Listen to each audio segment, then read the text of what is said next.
Hey everyone, let's dive into the fascinating story of the Abbasid dynasty. Now, the Abbasids were an Arab dynasty that took control of the Islamic Empire around 750 CE, after overthrowing the Umayyads. They became the second dynasty to hold the Caliphate, which is the Islamic leadership that began after the death of the Prophet Muhammad. At first, the Abbasids ruled most of the Islamic world, though they didn't have control over some western regions. But as time went on, their empire started to fall apart, even though they managed to keep their spiritual authority as caliphs until 1258 CE. However, by the time of the Crusades, they were just a shadow of their former glory. The end truly came in 1258 when the Mongols sacked Baghdad, effectively bringing their rule to an end. But even after that, a line of shadow caliphs continued under the protection of the Mamluk Sultanate in Egypt. Eventually, in 1517, the Ottoman Sultan Selimut took over the title, marking the official transfer of the caliphate to the Turks. And with that, the era of Arab dominance in Islam was over. Now, let's take a step back to understand how this all began. After the Prophet Muhammad passed away in 632 CE, the concept of the caliphate was born. Sunni Muslims view the first four caliphs as the rightly guided leaders, part of the Rashidun Caliphate. But for Shia Muslims, only the fourth caliph, Ali, who was also the Prophet's cousin and son-in-law, was considered the rightful leader.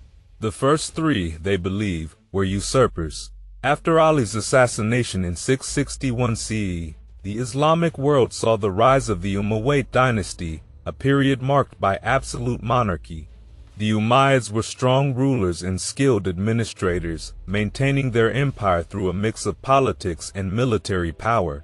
However, they couldn't keep everyone happy. They alienated many groups, including the Shias and Persians, and by the end of their reign, internal disputes weakened their unity and control. The last Umayyad caliph, Marwan II, faced an uprising that would change everything. Enter the Abbasid Revolution. Abbas ibn Abd al-Muttalib, an uncle of the Prophet Muhammad, became the inspiration behind this movement.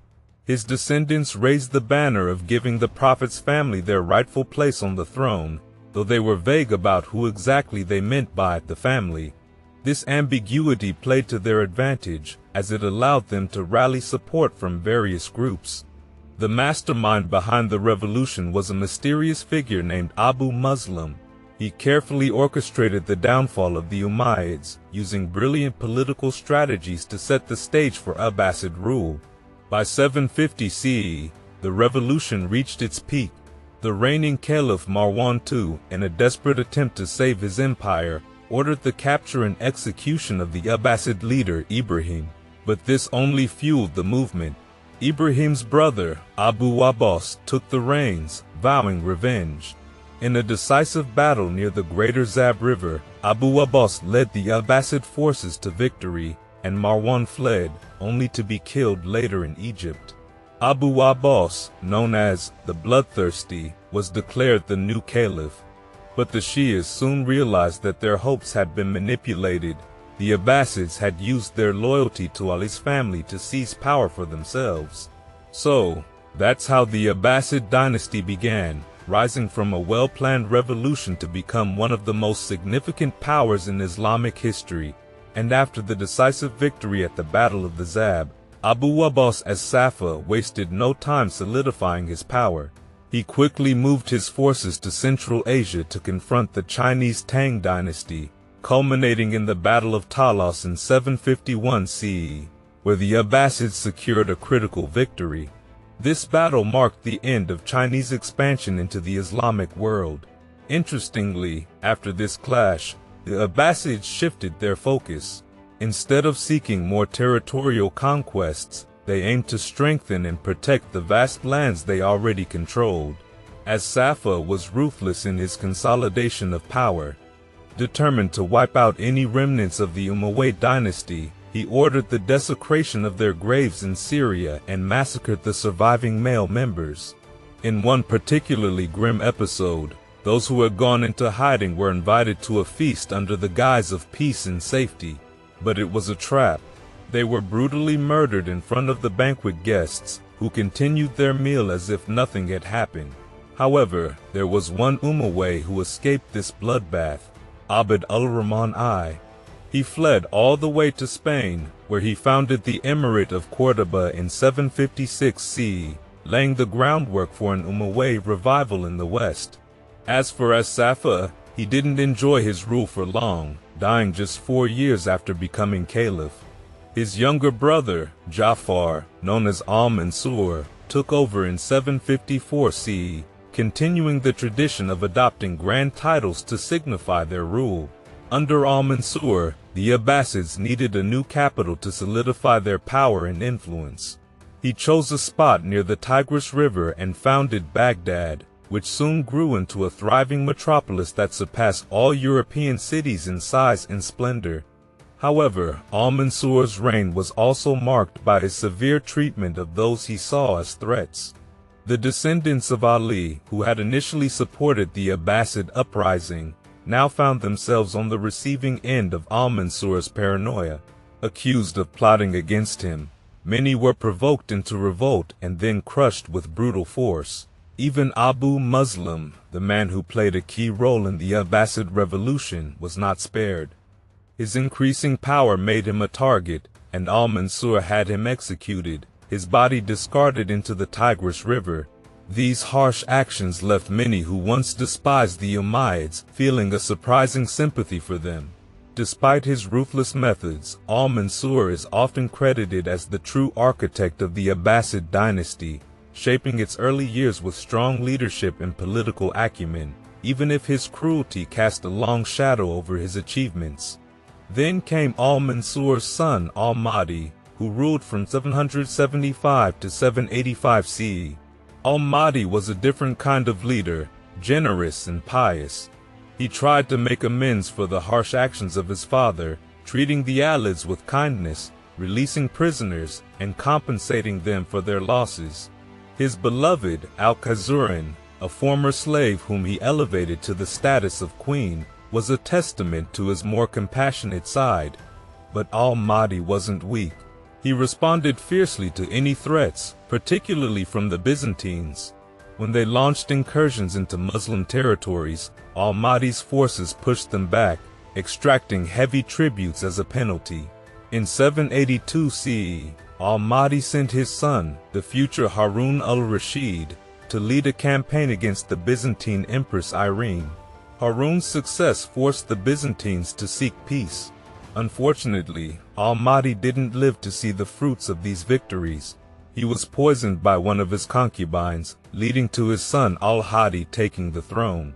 Al-Hadi's rule was brief, lasting just over a year, from 785 to 786 CE.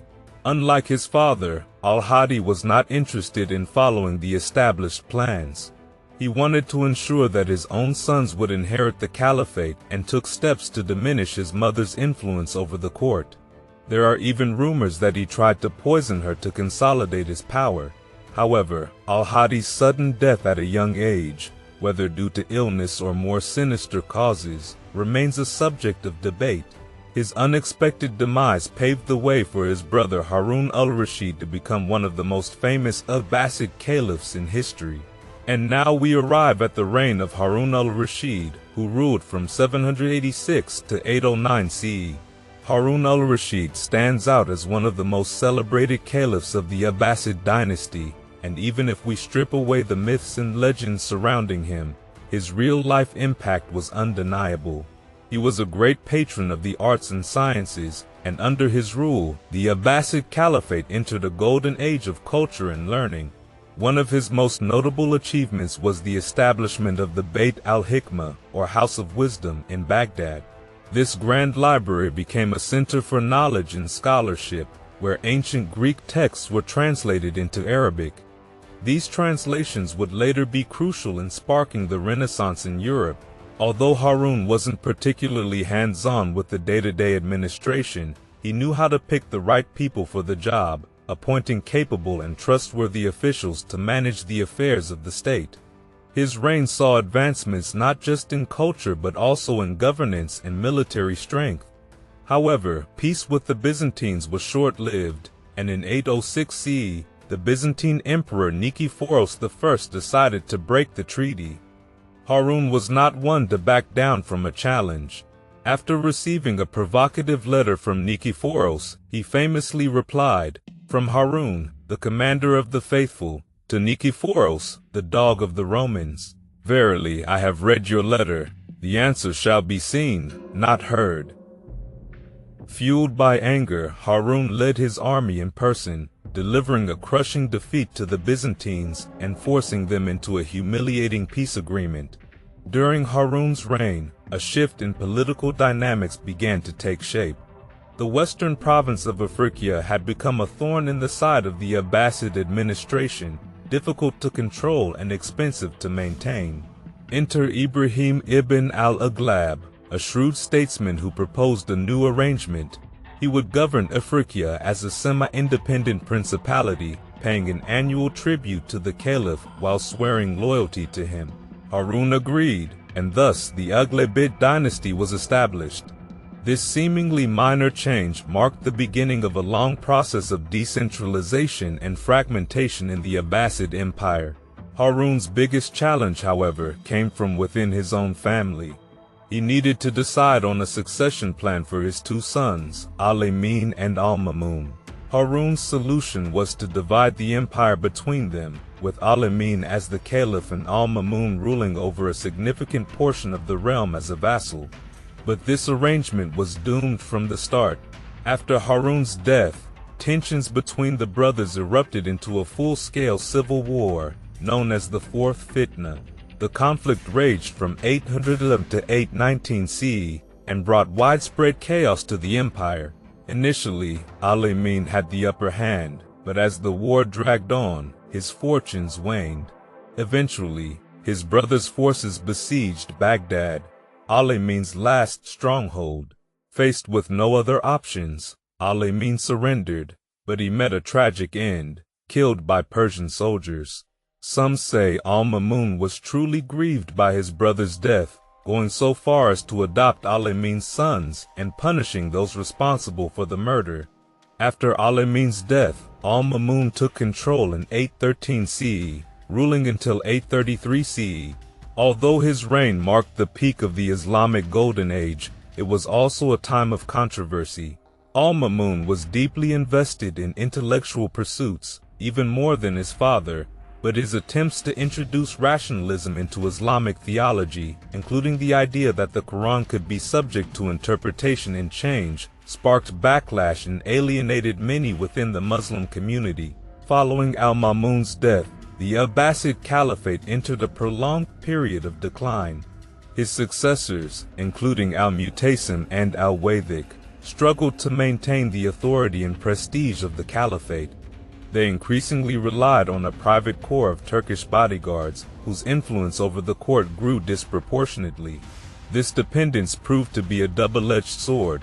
In 861 CE, al-Mutawakkil was assassinated in a palace coup orchestrated by these very bodyguards, further destabilizing the Abbasid rule. His successor, al-Muntasir, was effectively a puppet of the Turkish military, marking a significant shift in power dynamics within the empire. Then, in 909 CE, a new threat emerged: the Fatimid Caliphate, a Shiite dynasty claiming descent from Fatima, the daughter of the Prophet Muhammad. The Fatimids swiftly dismantled the Abbasid rule and expanded their territory, eventually taking control of Egypt and the Hijaz region, including Mecca and Medina. Their influence grew so strong that even in these sacred Islamic cities, sermons were delivered in their name. Not long after, in 929 CE, the Umayyad rulers of Cordoba declared themselves a caliphate, challenging Abbasid supremacy from the west. However, the biggest blow to Abbasid authority came in 945 CE with the rise of the Buyids, a Shia dynasty based in Iran. Led by Ali ibn Baya, the Buyids captured Baghdad, effectively seizing control of the Abbasid capital. The caliphs became mere figureheads, their power reduced to a shadow of its former glory as various local rulers declared independence, splintering the once vast empire into smaller autonomous states. Ironically, it was another group of steppe warriors who would come to the Abbasids' rescue, or so it seemed. The Seljuk Turks, who had recently embraced Sunni Islam, swept across the Islamic world from Central Asia to Anatolia. In 1055 CE, the Seljuk leader Tughfurul Beg entered Baghdad, expelling the Abbasids and restoring Sunni rule. But even this was a hollow victory for the Abbasids, as the caliphs now found themselves under the control of a new master, their authority still greatly diminished. And now let's dive into the dramatic period of the Crusades. As the 11th century rolled on, the Seljuks, who were once a formidable force, began to lose their edge. By the time European nobles arrived in the Holy Land in 1096 CE, the Seljuks were no longer the strong, unified power they once were. Fragmented and weakened, they found themselves in no position to put up a significant resistance against the Crusaders. The Abbasids, who were technically the leaders of the Muslim world, could do little more than watch as events unfolded. It was a chaotic time, and both the Seljuks and the Abbasids were more or less bystanders in the unfolding drama. But then, the scene changed with the rise of a new leader and a powerful unifying call. Jihad. Saladin, a Sunni Muslim leader, emerged as a game-changer. His story is quite remarkable. By 1169 CE, he had gained prominence in Egypt and, 2 years later, in 1171 CE, he abolished the Abbasid Caliphate, bringing those lands under Abbasid control. His vision was clear: to revive the Muslim cause in the Holy Land. Saladin dedicated his life to the Islamic holy war against the Crusaders. His most famous victory came in 1187 CE at the Battle of Hattin, where he dealt a devastating blow to the Crusader forces. This battle was pivotal. It marked the decline of Crusader power in the region. After Saladin's death, the Crusaders could never regain their former strength, and by 1291 CE, they were completely ousted from the Holy Land by a new power from Egypt, the Mamluks.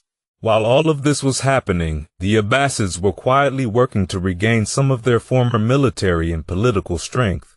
Caliph al-Rashid took on the ambitious task of raising a personal army for the Caliphate. He paid a heavy price for his efforts, losing his life to the Seljuks in the process. However, his groundwork was built upon by al-Muqtafi, who eventually declared complete independence for the Abbasids from Seljuk control. This bold move did not sit well with the Seljuks, who responded by besieging Baghdad in 1157 CE. But the city stood strong, and after repeated failed attempts, the Seljuks were forced to withdraw. This period of newfound independence was a breath of fresh air for the Abbasids. They started to reclaim some of their lost prestige and influence, especially under the rule of al-Nasir, who extended Abbasid authority beyond Baghdad, reaching into parts of Mesopotamia and Persia. For a time, it seemed like the Abbasids might be on a path to reclaiming their former glory. But as history often shows us, no empire's revival is without its challenges. Just as they were finding their footing, a new threat emerged from the east. The Mongols, a fierce and unstoppable force led by Genghis Khan, began sweeping across Asia. By the time al-Musta'sim, the last formal Abbasid Caliph, was in power, the Mongols were knocking on Baghdad's door. In what is considered a monumental miscalculation, al-Musta'sim disbanded most of his army and decided to stand against the Mongols, perhaps expecting support from other Muslim territories. However, that support never materialized, as those regions were entangled in their own struggles. The Mongols besieged Baghdad in 1258 CE, and what followed was catastrophic. The city, including the renowned House of Wisdom, was destroyed, and its people were slaughtered. The Caliph himself met a grisly end, wrapped in a carpet and trampled by horses, a gruesome but symbolic end to the Abbasid Caliphate's direct rule. The surviving members of the royal family were either killed or sent into captivity, marking the end of an era. But the story didn't quite end there. The Abbasid lineage continued, albeit in a more symbolic role, under the Mamluks in Cairo. They were mere figureheads, a shadow of their former selves. This arrangement persisted until the Ottoman Sultan Selim I conquered the Mamluk lands in 1517 CE and claimed the title of Caliph for his own dynasty. Reflecting on the Abbasid era, it's clear that their story is one of immense highs and devastating lows. They began by overthrowing the Umayyads with the promise of a better, more just rule. However, the very strategies they used to gain power, such as rallying diverse factions and promising a more inclusive governance, eventually contributed to their downfall. The fragmentation of the Islamic Empire started much earlier than many believe, beginning with the Abbasids themselves. They were caught between a desire to consolidate their rule and the practical need to delegate authority, which often led to over-reliance on military leaders and other officials who eventually became powerful in their own right. In their quest to maintain power, the Abbasids found themselves making compromises that chipped away at their authority over time. Despite their efforts to revive their influence, the forces of history, internal strife, external invasions, and shifting alliances were against them. The Sack of Baghdad in 1258 CE wasn't just the fall of a city but the end of an era. The legacy of the Abbasids, however, continues in many ways. They were patrons of learning, science, and culture. Their contributions to Islamic law and scholarship are still felt today. The scientific and cultural achievements of the Islamic Golden Age were, in many ways, a product of their vision. While the Abbasids as rulers might have faded, the world they helped shape continues to influence us even now.